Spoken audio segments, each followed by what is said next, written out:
Hey, welcome back to Yvonne Wakefield's YouTube channel where I read from my Babe in the Woods book series. We're on Babe in the Woods self-portrait tonight. And if you followed this, you know it's about this log cabin I built when I was 18, like 2 years ago. Actually 50 years ago, which I still have and I still go to. In fact, I was there this weekend again. In one of these podcasts I talked about, it was a couple weeks ago, there was a black bear up on the hill in the middle of the day. It's because the huckleberries were out, but my little deaf dog here, he's deaf now, Henry, has chased the bears before, and I've had awful problems with bears. So I ran upstairs and I got my Saturday night special, and I shot two shots into the hillside, not at the bear, just to scare it.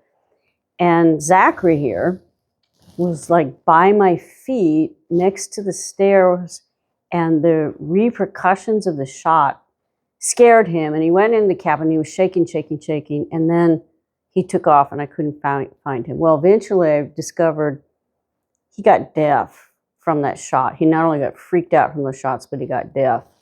So slowly, he's getting a little bit of his hearing back. Some of it might be age, but yesterday when we were up there was no bears, and we're just hoping Mr. Zachary's gonna be okay again. So we'll see you later, Zachy. All right, so we're going to get into, it's actually a long chapter tonight, and the reason I'm talking about the bears is because this is the culminating piece, if you've been following this, about my problems with the bears at the cabin. And they weren't wild bears, they were rogue bears that had been anesthetized and transplanted up into the wilderness. I got another little dog here at my foot. You'll remember Teddy. He went to the cabin last week for the first time.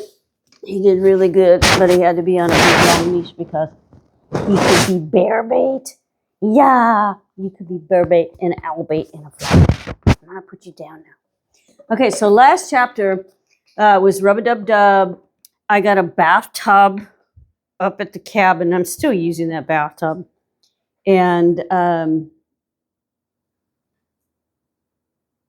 that's what it was. I got a bathtub and actually got a hot bath, which was cool because I dug a pit, put the tub over it, lit a fire under it, and had a hot bath. It's evolved since then. That's another story. So karma is chapter 15. Now, when I talk about this old rocker chair, it's the rocking chair that I was rocked in as a baby, which I still have today. I had reupholstered, and it's in my gallery. I'll show it to you sometime. If only this old rocker could console me like my mother once did. There, everything will be all right, she would say, calming me in her lap, nursing bruises and skinned knees and the full spectrum of childhood accidents and fevered diseases. Like my nurturing mother, the bothersome bear is gone. All alone, curled into this rocking family heirloom, I nurse a sickening grief set in my chest like concrete. There is no cure for this disease. I have only myself to hold accountable. My heart is sick because I shot a bear, a bloody bone fragment in my breast pocket to prove it. Only that morning I was contently rocking away, reading and waiting for it to get light enough to go outside. When the eastern sky blazes dawning, I close my book, shoulder the rifle, venture outside and confront more than the call of nature. How'd that get there, I wonder, until what looked like a stump swivels and mews adorable as all get out. A black cub, non-pulsed, bats me a Bambi-eyed look that makes me wonder why this character's not on the set of a Disney movie instead of on the outhouse path. If it could talk, I knew that baby bear would be saying, "Rub my belly." I remain slack-jawed as low morning light casts a halo around a pelt that warrants a rollicking cuddle and not a steely muzzle. The rifle presses into my shoulder blade as I figure this cub, anthropomorphically cute as a bug, must have a musky mother in the vicinity. An assumption borne out when I get a whiff of something that turns me as fast in my tracks as a big black bear lumbers downhill straight towards the cub and me. There is no time to unstrap or level the rifle. I break into a run, bolting towards the cabin, slamming the door, then leaning against it, shaking with nerves, ragged as my breath.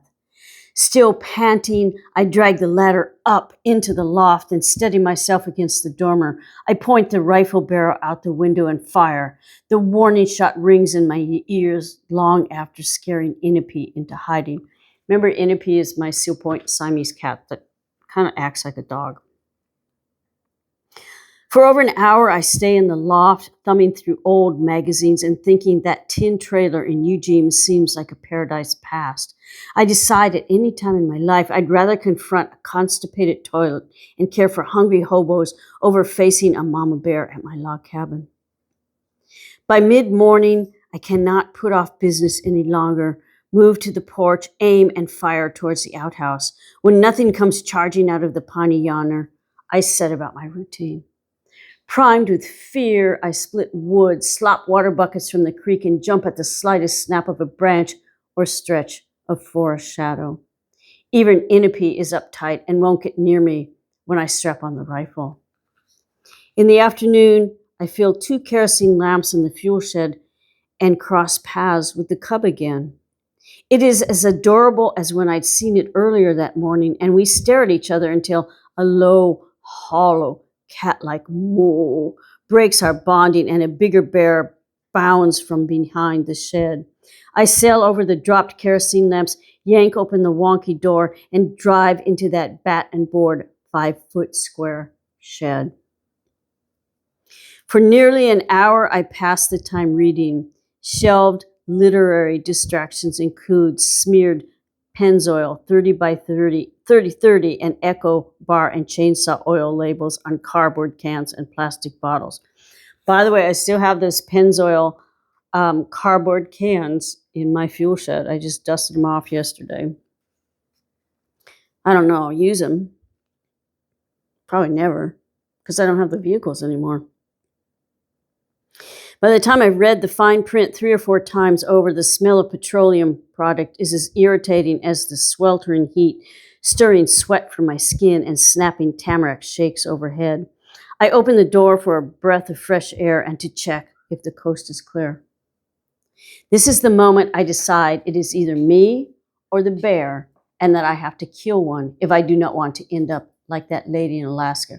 Remember, I mentioned her that Emery told me about this couple in Alaska, and the husband left the wife up on the roof to go for help because there was a grizzly, and he came back and she was eaten up on the roof.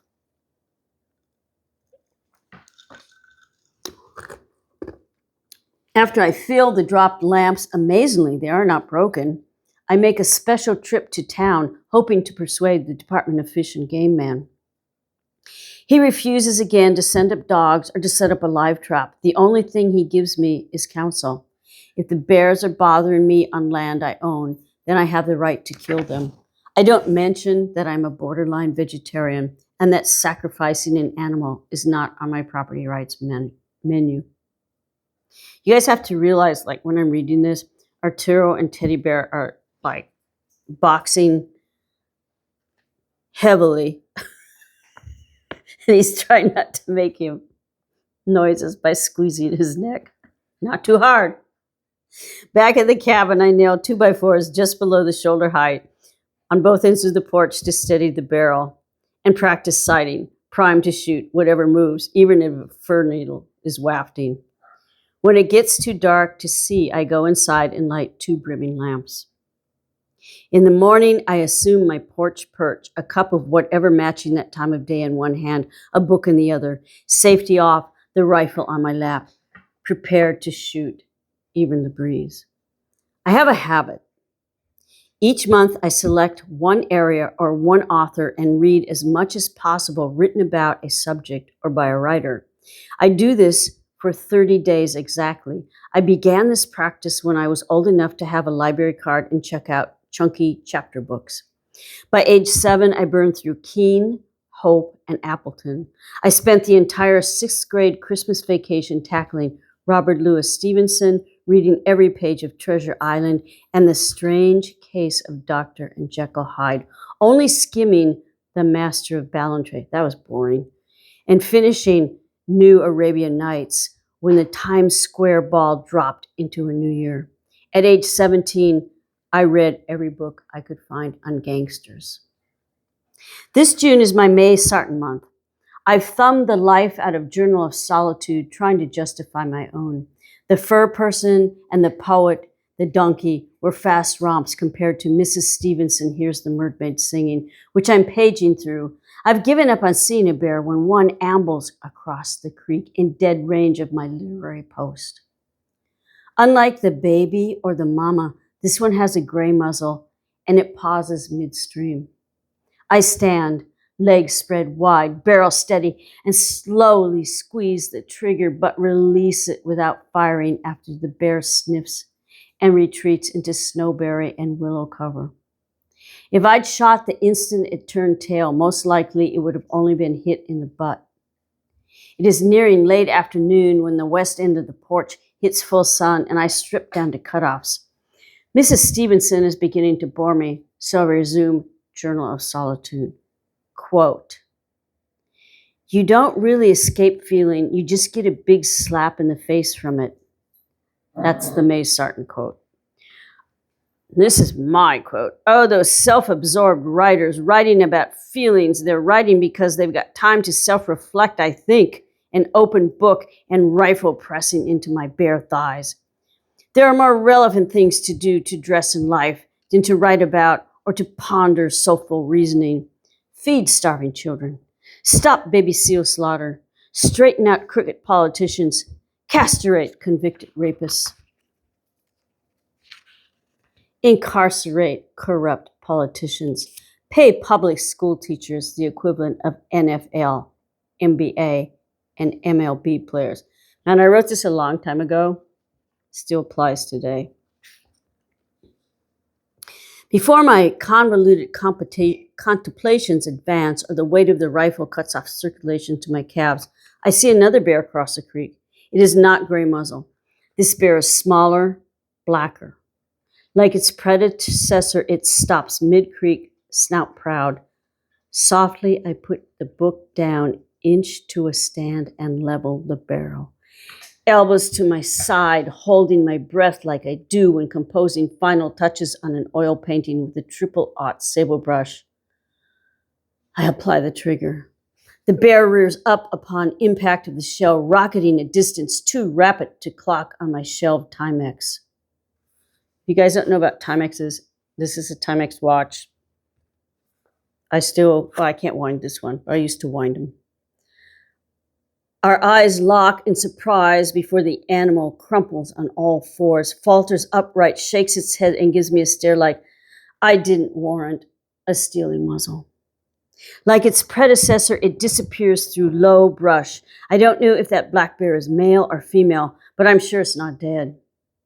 Rifle in hand, I sail down the porch steps and am halfway to the creek when I remember reading that an injured bear will feign death, then attack if provoked. I'd certainly just initiated the first act and am primed to exact its demise, but rationality prevails and I turn back to the cabin. Button into a shirt and lace on tennis shoes. Tank is my old 3/4-ton truck. Tank has been sitting under the sun all day and doesn't need warming up when I drive it down the mountain, leaving the gates wide open. Orinda, remember she's the neighbor downtown, her husband's Don. Orinda opens the door before she invites me in. I've crossed the threshold and am dialing the wall-mounted rotary. "I shot a bear," I yell across the living room, then repeat into the receiver. "I shot a bear." I register a hello before I add, "and it's not dead. Can you come up and help me get it?" It's my problem and fine for me to finish what I've started because the fish and game man won't leave his office, is the official reply. Looking down upon my dusty tennis shoes, adrenaline is losing its punch as the question of what to do next takes precedence over my predicament. "Why don't you just stay the night?" Orinda's face softens as a concern as I cradle the avocado green handset attached to a curly cord, nearly stretched straight. Don rises from the dining room chair where he's listening to my telephone conversation. Without a word, he dials the phone, still warm from my concerned call. Seconds later, he gets to talking. "Need help. getting that varmint. A few minutes later, we were walking out of the pantry, Don armed with a rifle, to meet Glenn Nelson at the fork in the road. The Nelsons are the great Mormon family that were about 5 miles down from my cabin that helped me out a lot. Glenn and 2 of his sons and their dog follow behind in another truck as I drive to the cabin. Don beside me pats my knee. Don't worry, sweetheart. We'll get that varmint. I shift down to second and push his hand away. I'm as tired out by Don's wandering mitts as I am by his reference to bears as varmints. A varmint to me is a gnawing rat or a conniving crook. This bear I shot is neither. It is habituated wildlife I provoked with a bullet. We walk to the spot where the bear dropped on all fours. The men stand in the shallow riffles, water cascading over their work boots. I perch on a boulder because I can't see the point in getting my tennis shoes wet. Glenn bends over and picks something off a blood-stained boulder, holds it at arm's length. Looks like a rib bone. He drops the fragment, then focuses on the other side of the bank, walks across the creek, then stoops to pick up a stick. Like the grass where it laid, it is covered in blood. So my periphery vision over here is stuck on little teddy bear who's chewing up my rug. Teddy bear, don't chew the rug. Okay, so he holds it, the bloody stick, in front of the dog, who sniffs it like he has chased cattle 5 years too long. I pick up the smudged bone Glenn tossed, pocket it, and then leapfrog across slick rocks to join the men. We pair off. The Nelson boys go upstream. I stay with Glenn, Don, and the dog. As we bushwhack, Glenn explains that a wounded animal will stay near water. Don concurs, as both have hunted for years and have on occasion only nicked their target. We take the north and the boys hike up the south side of the creek. The dog trails me as I follow the men. For nearly 2 hours, we hard scrabble among rocky caverns and cliffs. Glenn tosses the bloody stick when the bone-tired dog is clipped to a lead and pulled along instead of leading us. I have to pee, but am so hesitant to ask the men to stop and wait as I am to find Karma lurking behind a privacy bush. Nearing dusk, Glenn points his rifle up and pulls off 3 shots, signaling his boys to come back. Within the tail end of that evening hour, we all meet up again at the creek where we began this fruitless chase. We regroup on the bottom porch steps, sharing our profitless tracking stories, eagerly drinking tin mugs of creek water from freshly drawn and sloshing in a bucket beneath our stoop. The dog is spread eagled in the dirt, tired, pooped. Don declares to our little group, "This woman sure knows how to use a gun," an affirmation and a counterfeit badge of courage I do not want to be pinned to me. Yvonne, remember everybody in that time I was there called me Yvonne? Yvonne, Glenn puts his hand on my shoulder. You come on down and stay a night or two. That bear won't get far. Mostly likely it will bleed out before it dies of infection in this heat. I politely refuse the invitation and mull on his sagely advice. Being in proximity of mortally wounded wildlife seemed more my comeuppance. In bed that night, I lie awake, not knowing if the bear is mortally wounded and cowering in bloody shock in some rocky outcrop, or rigor mortis stiff under the stars.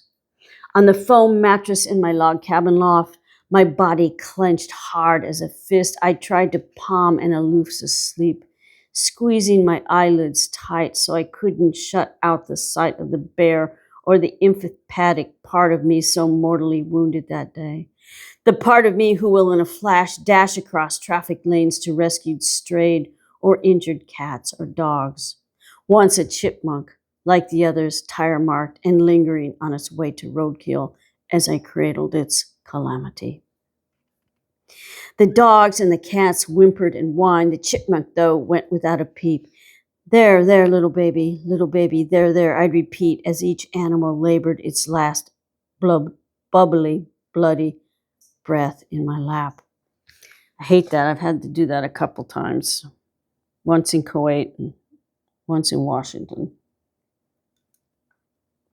People will hit these animals and just leave them on the side of the road. Now I had deliberately crossed the line. The next morning, morbidity hangs in the air so thick even the juncos can't cut a tweet. The chipmunks are cheap. The forest is shaming me. Sorrow sweeps between every evergreen needle. It flows down the creek and eddies in my chest.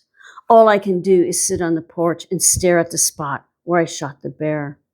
An American dipper lights on the rock that briefly balanced a bloody rib bone, then flies away, as if spooked. The next day, I am still too distraught to move much or to concentrate on a page. May Sarton never wrote about feeling like this.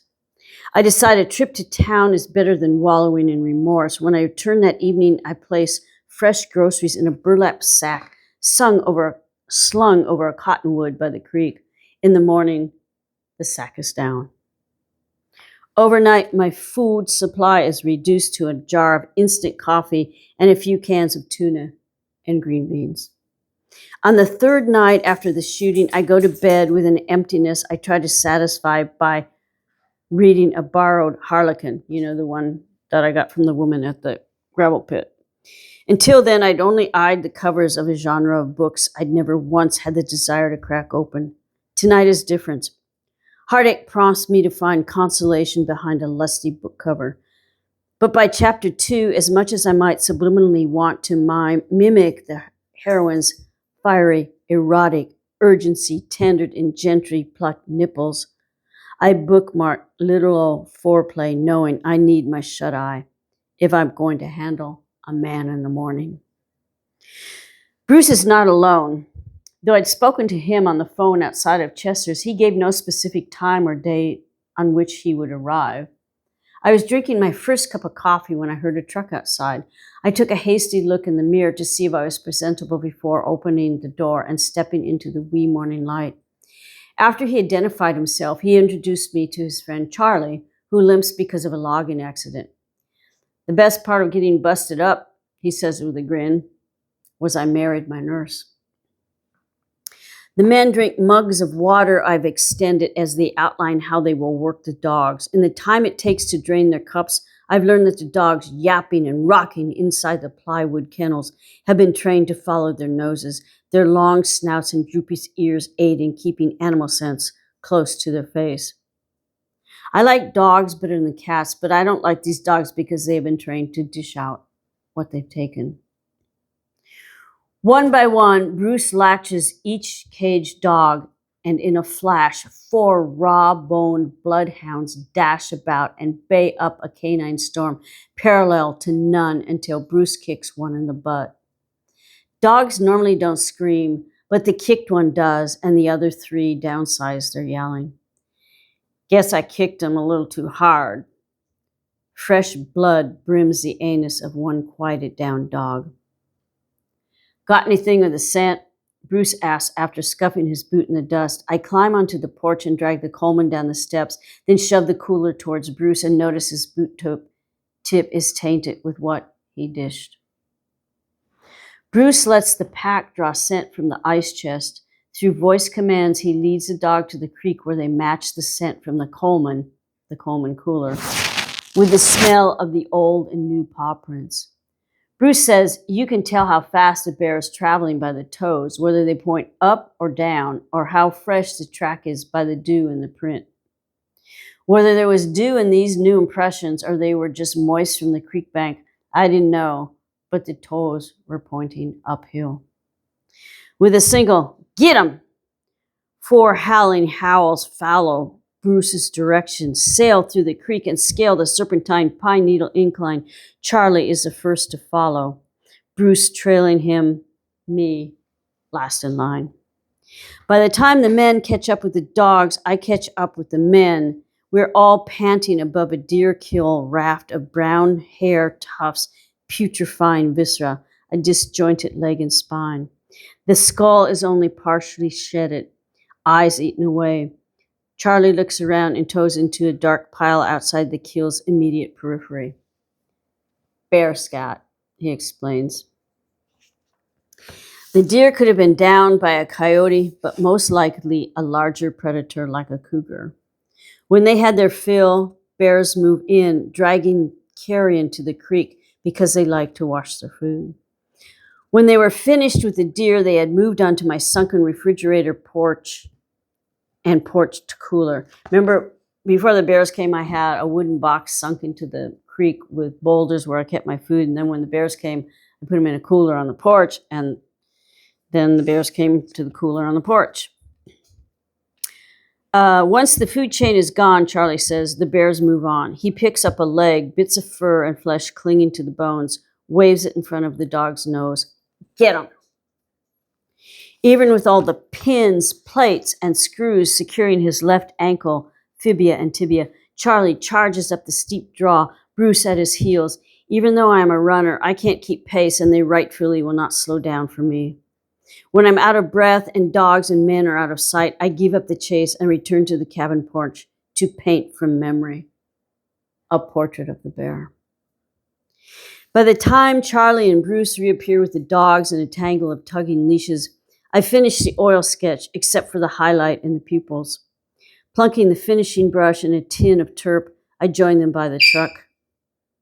Now you boys, you settle down over there. Remember why I'm reading. Arturo and Teddy are like Greco wrestling in the corner. We should get like a camera on YouTube. We should have like 2 cameras. They're actually more entertaining than me. You guys want a drink? I pull 2 beers out of the cooler, hand them over with, thank you. No need for thanks, says Charlie, guzzling and irping after a long pull. Then he says flatly, the carcass will likely be finished off by a cougar in a day or so. I'm staring down at my feet, imagining bear parts mixed with rocks and earth when Bruce sets the empty bottle on the step and turns to unleash and load the dogs. Don't you want to give them a drink? I hold out the bucket, point to the dogs still wound up with foam and spittle rimming their jaws. Not until I get them home, and I'll just want to make them pee. After they leave, I go to the creek, take off my shirt, and squat on the bank. While shadows grow long, my vocal cords sear, howling out a hollowing sadness. Hot bursts, jerky spurts, and gut-wrenching wails pour from my mouth. When I come up for air, I hear a vehicle drawing near. Maybe Charlie and Bruce have changed their mind and they're returning to skin the bear, but the familiar mechanical chugging I'm detecting means I won't be talking to bear trackers, but to Don. Shit, I need him like another hole in the heart. I splash creek water on my blotchy face and finger comb my hair. Don is standing next to his tractor by the time I arrive at the cabin. Evening, sweetheart. He holds out a paper sack, gives it to me instead of a hug, which I appreciated. Boys stopped by on their way down, told me they found the bear. I open the sack, can't make out what's inside, but it looks like a dead rat. Timidly, I reach in, but do not touch the bear paw inside. After Don learned from the boys that the bear was dead above the cave, he rode up on his mule on the abandoned logging road to skin and butcher it. Found an arrow in his butt. Don rubs his backside, holds out his hand, had grizzle in it as big as my fist. Great. I shot a wounded animal and added to its man-made misery. I clutched the bag and leaned against the porch steps. Figure it was about 3 years old, maybe weighed 130 pounds. Not much more. Don loops a finger in his belt, takes a step closer. Packed out what meat I could, left the hide after I skinned out a coffee can worth of grease. I really don't want to ask Don about bear grease because it would prolong his visit, but I do because a month earlier I bought a blue and white tin of it to seal my boots and wondered if it's the same stuff. Use it to keep rats from chewing on my tack, Don answers and eyeballs my axe buried in a chopping block by the woodshed, the handle dry and splintered by weather and wear. Even wipe it on my tools. Rats are afraid of the smell, won't nibble on or anything touched by it. Next time you're down here, I'll give you some. I don't bring up the tin I bought, but I wonder if either brand of bear grease also works on old men. When dawn is out of sight long enough I can't hear the tractor, I take the paper bag to the creek where the bear was shot, gingerly reach in, pull out the paw, and hold it like a dead rat at arm's length. The black pad is worn shiny as my moccasin soles. Ebony claws wedge into furry flanges, and dried blood rings the ankle where dawn sawed off the foot. It off-gasses a gamey smell I encountered once before standing next to an old miner in the canned beans section of the local grocery store. I flip the paw over and it fits into my palm as we were holding hands backward. Put the back side into a bag and reluctantly retrieve it again. I pull it out like a live hand grenade or like a little logger Cleopatra, asp in hand. I take a deep breath and pull it quickly to my chest until one claw pokes the skin above my left breast, punctures deep enough to make me grimace and swallow hard. Swallow the fear that has taken me down. In the morning, I set the bear paw on a shelf below the cabin, hoping it will emit the fabled pack rat scaring vibes. Dew is drying fast by the time I leave the cabin to try and find what's left of the bear Don butchered. Before making the climb, I kneel by a mossy spot near the creek and drink. Bending down for a second lap, I spy something that straightens my spine. I've never seen anything like this before, and on closer examination, never want to again, that grayish blob flapping over a log upstream. Standing and using a long nearby branch, I poke it, jumping back, just in case it is alive and can poke back. The blob remains stable except for a hunk waving in the water like a half-beached jellyfish. Considering the forest environment and recalling my high school biology class, I conclude this is not gelatinous marine life, but mammal intestines. Paring two branches like chopsticks, I play out the rotting mass, finagling it to the bank and kick dirt over what did not float downstream. Turning to walk away, I glimpse a meaty metatarsal hanging like a wishbone high in a pine tree. More blood-pink bones scatter upslope, and I trail the skeletal remains. Poor dear. Those hooves, no longer made for walking, are still attached to legs that have been broken off ball and sockets. This is the kill discovered days before, but missing the gut pile upstream from where I'd recently been drinking. It had been dragged around long enough to become part of the predatory chain, chewed and picked apart by winged and clawed scavengers. Unlike other gnawed and dismembered joints, the spine is fully intact, strung together by sinew drawing taut. Mesmerized by this grisly alignment, it is a while before I register shadows cast by vultures drafting thermos overhead. Had I scared them off, or were they circling, anticipating a fresher kill? Me or karma uphill? Before I turned back, I made a decision. It was time to buy a gun that would not break in two, a gun powerful enough to own. Whatever messed with me from now on was going to be looking at the pointy end of a barrel.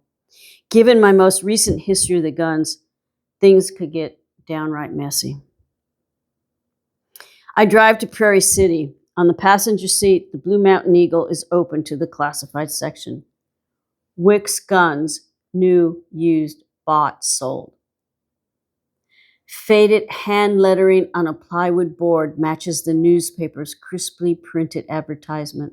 The sign is nailed into a battenboard building banking what looks like a dried-up creek bed overrun with knapweed and Canadian thistle. I enter the store that is really an old garage with guns now hanging from hooks that once held rakes, shovels, and pruners. I want to buy a gun that can kill a bear at 300 feet, I say to a walrus-looking man hulking beneath a rack of gleaming rifles. If you can hit a bear from that far, then I'll sell you a gun that can. I told him I already had, but with a 30-30 and it only mortally wounded the animal. He said that was good enough for him and didn't ask me to prove it. But I could have if he asked, since that piece of rib bone in my pocket. The man sold me a .200 Savage with a high-powered scope, once owned by a sheriff. I backed this up with a 22 long-barreled 6-cylinder Colt, coddled in a hand-tooled leather holster, pretty as Jeanette's purse. I walked out with a rifle and returned later with a background when the background checks clears to pick up the pistol. I named the savage Yogi, the Colt Boo Boo. So I eventually sold those guns, and when the gun owner, the guy who bought them, he took, because the Colt, the 22 barrel Colt was old, you can unscrew the hand plate, and inside was the guy's initials and the date that he bought them. And it was kind of cool because that gun had been around a long time. Anyway, so that was a really long chapter. I appreciate you all listening. Remember, Babe in the Woods books you can buy wherever books are sold. We have the podcast and the YouTube channel that drops. Please like us. And remember, it's still hot out there. If it's 100 degrees outside, the asphalt and sidewalk can be 130 to 160 degrees. So take care of your little puppy's paws. And we'll see you next week. And I'll tell you my new story about the little baby chainsaw. Next week, though. Anyway, bye-bye. Stay hydrated. Teddy bear.